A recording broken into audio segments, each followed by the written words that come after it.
Мин уйлыйм, Алла теләсә, безнең татар теле бер кайчан да үлмәячәк. Ул болачак хыялы һаман яши миндә. Һәм менә мин бәхетле, минем тормышымда андый бәхетле очраклар барыбер булды. Миңа калса, сез Фуат Әбүбәкеровның җырларын аеруча да яратып башкарасыз кебек. Бик дөрес. Бүгенге көндә тагын нинди композиторлар белән эшлисез? Хәзер мәгънәле җыр табу авыр. Менә нәкъ сүзләре, кие, шундый истә калырлык. Бөтен хыялларым чынга аша, зәңгәр кыңгыраулар чыңласа. Минем тормышымда да, уйлыйм, Фәрит Хайруллович тормышында да бу бер менә шундый матур мизгел булып калды.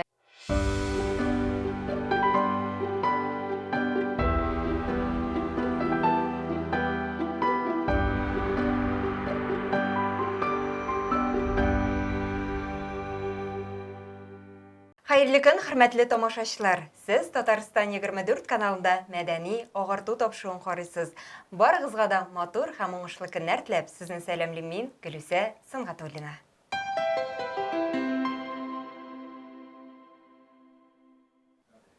Бездә бүген искиткеч кунак. Ул Татарстанның ат казанган артисты, күпләрегезнең яраткан җырчысы, моңлы, үзенчәлекле тавыш иясе һәм әлбәттә инде күп кырлы шәхесләребезнең берсе Айгөл Бариева.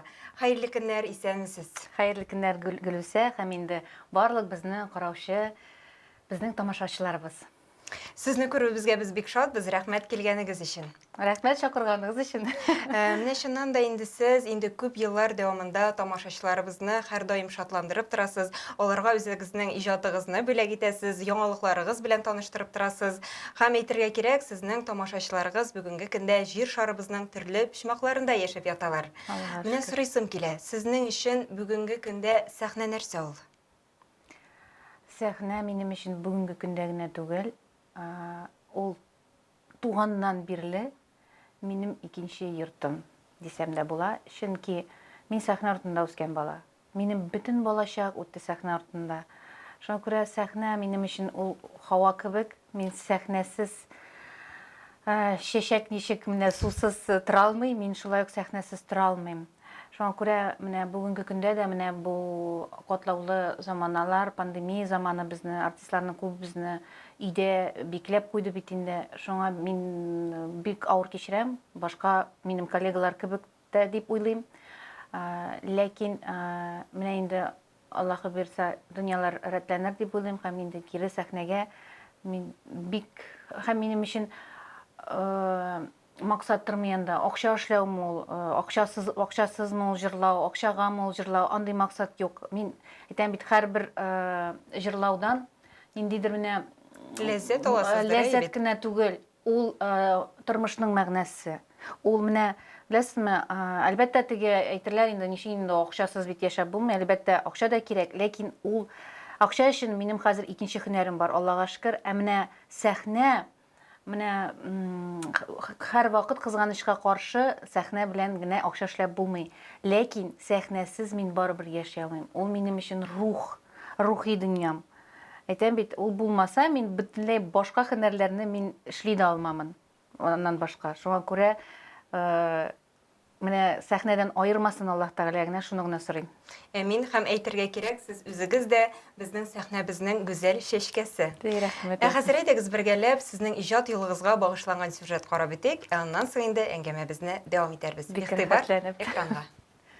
Айгөл Бариева татар халкына киң кырлы шәхес буларак билгеле. Әлбәттә, аны беренче чиратта җырчы буларак таныйбыз. Ләкин ул әле киноактриса да, Кызлар пати хатын-кызлар клубына нигез салучы да, хәйрияче, блогер, татар милләте өчен янып киеп йөрүче милләттәшебез дә.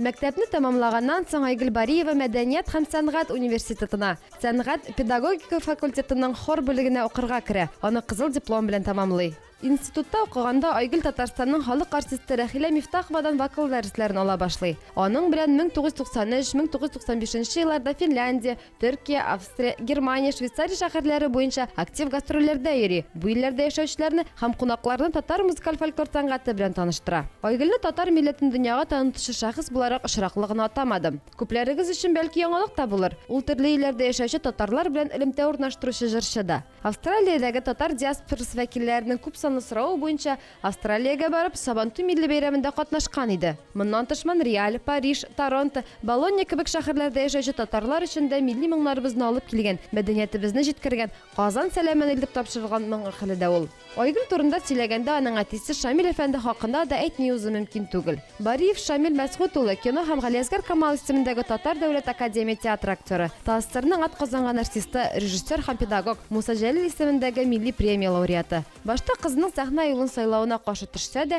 Айгөлнең артист буларак формалашуында әтисенең дә роле зур булгандыр. Татар халык мәкале дә алма алмагачыннан ерак төшми ди бит. Бүген Айгөл ханым сөекле тормыш иптәше, кайгыртучан әни дә. Ул һаман иҗатта, моңлана да, моңландыра да. Шигъри монологлар, илектән иләнгән җырлар, тормышчан көйләрне үз итәм ди ул. Айгөл ханым безне киләчәктә дә яңадан яңа хитлары белән сөендереп торыр дигән теләктә калабыз. Шуннан да искиткеч сюжет шулай бит. Менә сюжеттан шулаймы? Менә сюжеттан күренгәнчә сез чыннан да милләтебез өчен, халкыбыз өчен зур эш башкарасыз. Менә нинди генә илләрдә булмагансыз бит инде. Менә гадәттә Татарстан кунакларын чит илләрдә яшәүче милләттәшләребез ничек кабул итә? Ой, бу мәсьәлә минем өчен шундый якын, чөнки Аллага шөкер, мин 93 елдан бирле Шектер Аллах Тәгалә миңа менә шундый һәр вакыт мөмкинлек бирә, чит илдә яшәүче милләттәшләр белән очрашырга гына түгел, алар белән дус мөнәсәбәттә киләчәктә яшәргә дә. Менә мин кая барып кайттым, мин алар белән бүгенге көнгә хәтле бик тыгыз элемтәдә. Башланды бу әйбер Финляндия татарларыннан, һәм инде аннары шул Австралия татарлары, Канадада яшәүче, Италия, Парижда, менә бүгенге көнгә хәтле Аллага шөкер, хәзер бит инде элемтәләрне саклау җиңел, чөнки интернет аша, челтәрләр аша хәзер бөтен мөмкинлекләр бар. Шуңа күрә мин әйтер идем, аларга бик кирәк мондай очрашулар. Анда баргач кына аңлыйсың, менә үзеңнең милләтеңнең кадерен аңлый башлыйсың, үзеңнең телеңнең кадерен белә башлыйсың, үзеңнең туган илеңнең кадерен башлыйсың. Чөнки аларга карап, менә ничек алар сусап яшиләр анда, ничек алар сагынып яшиләр. Алар һәрбер әйбернең кадерен белеп яшиләр, менә туган ил белән бәйле. Һәм бу инде әлбәттә җырларга да кагыла, театрларга да кагыла, китапларга да, гомумән нәрсәнең алсак, чөнки аларга ул тансык. Без бит инде монда көндә күрәбез, безнең информация күп, һәм кай вакыт без аны онытабыз да, һәм инде без аны табигый рәвештә кабул итәбез, шулай булырга тиеш тә дип, һәм ул моннан бер качан китми, һәм без бар, име, менә шунда чит илләргә барып кайткач, мин һәр вакыт шундый горурлык белән үзебезнең Казаныбызга кайтам да, һәм әйтәм, Аллага шөкер, Аллаһ Тәгаләм шушы туган яклардан айырмасын, шунда исән сау сәламәт яшәргә язсын. Һәм әлбәттә мин аларга бары тик исән саулык телим барыбызга да, аларга да, безгә дә һәм очрашырга тагын насыйп булсын. Менә шул кайда гына яшәсәк тә, иң мөһиме менә шул сәламәтлек булсын, һәм инде менә безнең татар телебез, безнең моңыбыз, безнең тарихыбыз, безне һәр вакыт шулай берләштереп очраштырсын иде. Амин. Менә шуннан да тел турында да әйтеп киттегез. Быел бит инде безнең туган телләр һәм халыклар бердәмлеге елы. Бүгенге көндә сез телебезнең хәлен ничек бәялисез? Беләсезме, һәрбер әйбернең һәр вакытта авырлыгы булды һәм җиңеле булды. Һәм тел мәсьәләсендә дә безнең андый еллар булганы бар. Кашан авыр еллар, мин мәсәлән үзем урыс мәктәбендә укып үстем. Шулай да иркен сөйләшәсез, шулай бит. Иркен дип әйтмәс идем, барыбер да үземне теге бик камил рәвештә сөйләшәм дип әйтә алмыйм, ләкин Аллага шөкер сөйләшәм. Әлбәттә, моның инде әти-әнинең бик тә зур урын ала монда. тәрбиеуі, чөнки безнең минем әтием мәрхүм, ул инде һәрвакыт өйдә безгә әни белән әти кайтса инде безгә әни белән запрет иде русча сөйләшергә. Ул китсә без инде үзара русчада сөйләшергә мөмкин иде. Әти өйгә кайтса, все, бер нинди янда урыс сүзен кустырмыйча. Һәм инде миңа әлбәттә мәктәптә бик тә менә шундый повезло дип әйтик инде, чөнки минем бик көчле укытучы иде татар теленнән. Мәрхүмә Флүсә Кабирна Хәмидова, Татарстанның атказанган укытучысы, атнага 2 тапкыр татар теле керсә дә, ул безгә шуның хәтле күп мәгълүмат бирде. Һәм ул практик яктан менә мин хәзер балаларыма да әйтәм. Татар телен камил, менә любой телне, татар телен генә түгел, өйрәнәсегез килсә, текстларны укырга кирәк, кычкырып. Һәм инде язырга кирәк. Чөнки язганда шул ук менә текстны китаптан күчергәндә, берәр нинди текстны язганда, син күз белән күрәсең, син аны күбрәк нитәсең, йотасың, кабул итәсең, һәм ул истә кала. Менә шулай итеп телләрне өйрәнеп була. Һәм әлбәттә инде практик сөйләшү. Һәм ул өйдә генә түгел. Әйтәләр, каиләдә сөйләшмәсәң, юк, алай түгел, чөнки хәзер мәгълүмат бик күп. Интернетта балалар үзара аралашалар, бөтенесе русча. Садикка китүгә үк бала русча сөйләшә башлый. Үз-үзеннән, ул белмим ничек ул шулай килеп чыга. Татар идея гел татарча сөйләшкән гаиләләр дә зарланалар. Менә как бала социумга чыга, все, ул обязательно менә шул телдә сөйләшә башлый. Һәм ул бит инде безгә генә кагылмый, менә чит ил татарлары да нәкъ шулай әйтәләр. Чөнки балалар анда инглизчә сөйләшәләр күбрәк. Шулай ук менә кайда яшиләр, шунда күбрәк сөйләшә башлыйлар шул телдә. Чөнки социумда бөтен җирдә шул тел булгач, ләкин барыбер мин әйтер идем, безнең тел үлмәячәк. Ул ничек үлмәде? Ул күпме еллар бит инде. Элек тагы да бит катрак иде, кыткый шундый нидә үстек бит инде без. Безнең дәвәниләр, мин хәтерлим, кечкенә вакытта трамвайда барганда татарча сөйләшәң, сиңа шулай итеп, колхозница дип, әллә ничек теге карап, килеп синнән ниме, менә без шыпырт кына сөйләшәдек үзара, без ояладырык сөйләшергә татарча. Хәзер бит без оялмыйбыз. Оялган кеше оялсын инде ул. Ул барыбер хәзер бит иркен сөйләшәбез, нинди матур тапшырулар. Шуңа күрә мин уйлыйм, Алла теләсә, безнең татар теле бер кайчан да үлмәячәк. Ondan соң бит инде менә безнең сюжетыбызда да әйтелеп китә, сезнең хыялыгыз актриса булу булган. Ләкин сез бүгенге көндә театр актрисасы түгел, ләкин шуңа да карамастан менә минем үземә тыйла, сезнең ничектер башкарган вакытта җырларыгызда ниндидер театраль төсмерләр бар.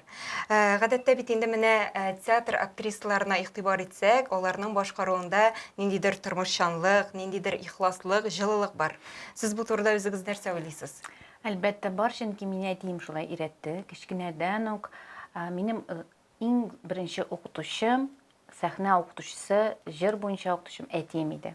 Һәм инде менә ул бөтен шул образларны миндә идә өйрәтәдер. Һәр вакыт аның әйткән бер сүзе бар иде. Син сәхнәгә мин нинди матур дип чыгарга тиеш түгел.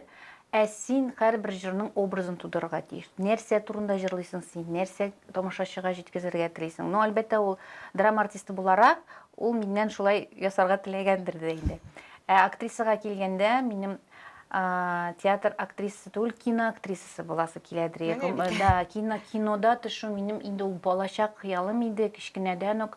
Ләкин мин үскән заманда андый һөнәргә хәзер дә шулайдыр дип беләм. Мәскәүдә генә укыталар, Питердә һәм Мәскәүдә. Мине инде әти-әни бердән-бер кызын анда җибәрмәделәр. Күрәсен, куркканнардыр. Һәм ул балачак хыял һаман яши миндә. Һәм менә мин бәхетле, минем тормышымда андый бәхетле очраклар барыбер булды. Кинода төшеп калдым дияргә дә була, ләкин мин өметләнәм әле, бәлки тагын яңа образларга чакырырлар дип. Чөнки менә бу һөнәргә инде мин төнне уятсалар да, менә бер сүзсез барып төшәр идем. Любой рольдә әйтәм бит. Мин әйтәм, миңа барып тискәре рольме ул, яхшымы ул, эпизодик рольме, начармы ул, мин барам барыбер. Шулай да менә шушы көннәрдә сез әле яңа рольдә башкаргансыз дип беләм. Ул 41-нче елның 41-нче ел балалары турында. Менә әлеге спектакльдә сез нинди рольдә?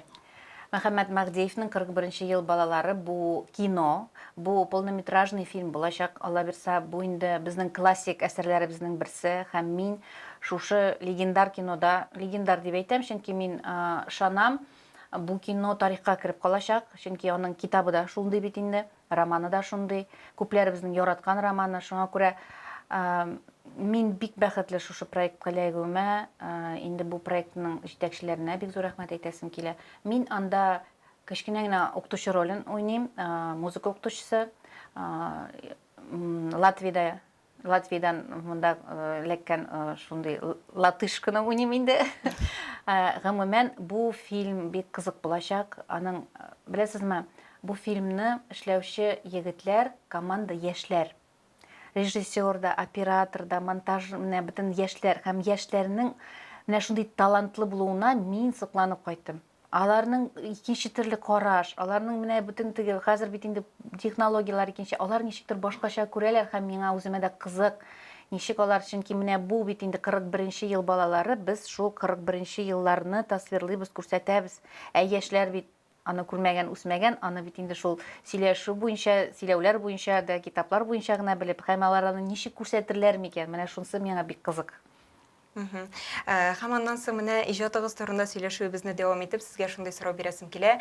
Миңа калса, сез Фуат Әбүбәкеровның җырларын аеруча да яратып башкарасыз кебек. Бик дөрес. Бүгенге көндә тагын нинди композиторлар белән эшлисез?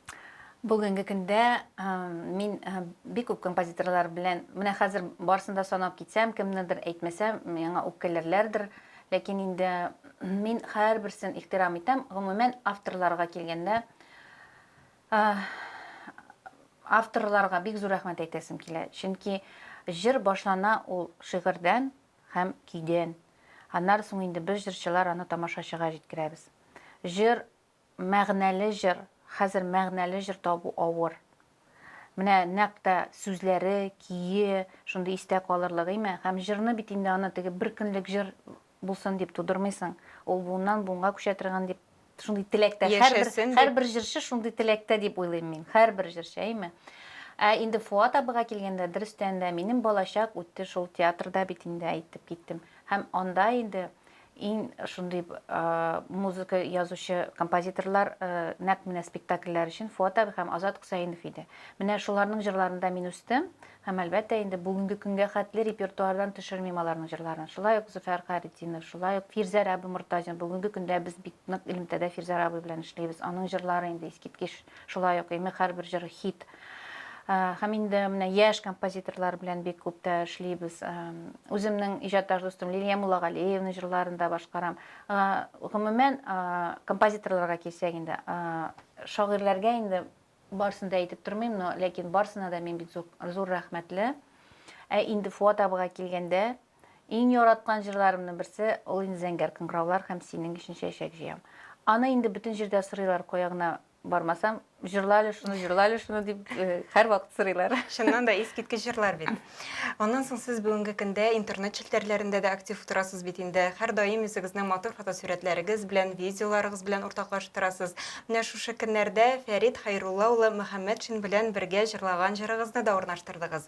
Ничек уйлыйсыз? Менә мондый проектлар безгә кирәкме? Миңа калса, соңгы вакытта алар сирәгәйде кебек. Килешәсезме? Килешәм, сирәгәйде, кызганычка каршы һәм андый проектлар кирәк. Бик тә кирәк. Ул тамашачыларга гына түгел, ул безгә генә түгел, шул ук без җырлаган шәхесләргә дә бик кирәк. Чөнки тормыш үтә, менә шул ук дуэтка килсәк, ничә ел үтсә дә, халык аны һаман хәтерли, халык аны һаман шундый җылы истәлекләр белән искә ала. Һәм минем тормышымда да, уйлыйм, Фәрит Хайруллович тормышында да бу бер менә шундый матур мизгеле булып калды, Һәм һәр вакыт шуны искә алганда, тыңлаганда, әлбәттә менә тормышта шундый күбрәк, шундый матур проектлар һәм искә төшерүче матур мизгелләр булсын иде. Әлбәттә кирәк. Мин һәр вакыт әйтәм, я за любой кипиш. Менә кая мине чакырасыз, мин һәр чөнки тормыш ул шуның хәтле тиз үтә. Булыр шундый көн, кайчан сине бер кеше бер кая чакырмас. Шуңа күрә йөрергә кирәк, кунакка чакырсалар, кунакка барырга кирәк. Менә бу зәһәр шир генә безне әз генә Туктатып Нитте, торашылар бит. туктатты һәм читләтеп куйды ничектер кешеләрне. Менә кайтарасы килә, менә шул кешеләр бер-берсеннән курыкмыйча аралашу, менә шундый ни булсын иде тизрәк. Сезнең инде балаларыгыз да иҗатка якын кешеләр дип беләм. Менә алар турында да әзрәк сөйләп үтсәгез иде. Кызыгыз инде сезнең моторлык бәйгесендә җиңде, улыгыз шулай ук юлын сәнгать юлы белән бәйләде дип беләм. Шулайрак булды шул.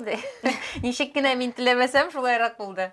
Чөнки кичкенәдән үк мин ничектер балаларны сәхнәдән, менә шул теге нидән, мәдәнияттән читләтеп ничектер итәргә тырыштым. Ләкин менә барыбер гены дигән әйбер бар, һәм мин инде уйлыйм, китәләр куярга кирәкми. Кеше нәрсә тели, аның күңелендә калмасын. Менә шул, шуны теләгән идем менә.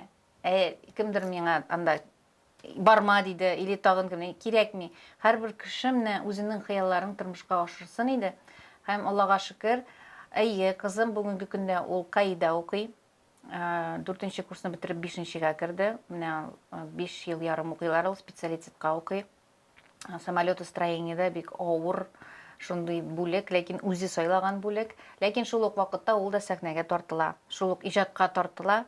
Ул җырламый, ләкин менә сез дөрес әйттегез, ул инде Каида моторлык бәйгесендә катнашып җиңде. Аннары бөтен вузлар арасында краса студенчествода җиңде бит инде. Ул аның өчен тоже бер ни булды инде, бер шундый рухи күтәрелде ул ничектер менә, заряжаться итте энергия белән. Улым инде безне бөтенләй инде 10-нчы класста шулай кырт итеп кисеп куйды. Мин артистлыкка барам, миңа шок булды ул вакытта, бөтенебезгә шок булды. 3 ел керде бит инде ул укырга Мәскәүгә. Керә алмады, 1 ел, 2 ел менә үз максатына барыбер дә Аллага шөкер иреште. Бүгенге көндә Аллага шөкер менә 1-нче курсны бетереп 2-нчегә керде, ГИТИСта укый актерлыкка. Һәм инде менә шушы көннәрдә кинога төшә, җәй аның өчен кызу булды. Ул съемкаларда катнашты. Кастинг үтеп, Россия бер каналында Латләсә без аны сериалда кышкыны күрербез дип шанасы килә. Менә хәзер шушы проектта катнашты ул. Менә бит без үз чиратыбызда зур түземсезлек белән көтеп калабыз. Айгөл ханым, миңа калса, хәзерге мизгелдә безнең тамашачыларыбыз сездән җыр көтеп утыра торганнардыр. Мөмкин булса, берәр җырыгызны белә гитсәгез. Иртә баштан бик җырлап алай ни түгел инде, ләкин инде мин тырышырмын. Иң мөһим өчен күңелдән репетициядә ясамадым, менә Гөлсә ялганнарга бирмәс. Минем яраткан җырларның берсе, менә һәрберегезгә таныш Фуат Абубакировның Әксән баян шигыренә зәңгәр кыңгыраулардан бер куплет кына җырласам, матур булыр дип уйлыйм. Кырда йөргән чакта кыңгырау гел, бүләк иткәннәрең истәгел. Шуннан бирле сине сагынганда, кыңгыраулар чыңын ишетәмен. Җирдә күктә кая барсам шунда, уем синең белән очраша.